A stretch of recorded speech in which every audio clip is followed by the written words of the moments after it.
যে শিশুর মায়েরা পাপ কাজে লিপ্ত তাদের সন্তানই মাদ্রাসায় দেয়।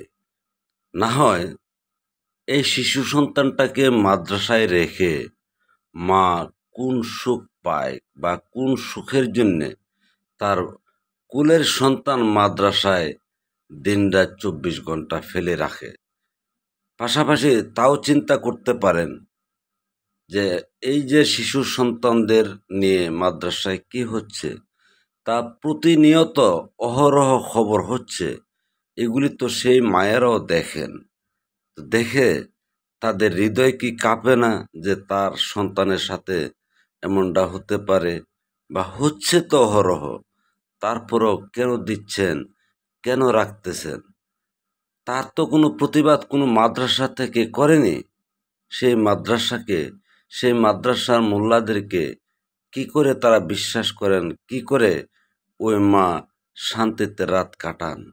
কারণ কাটাতে পারেন যদি সে কোনো পাপ কাজে লিপ্ত থাকেন।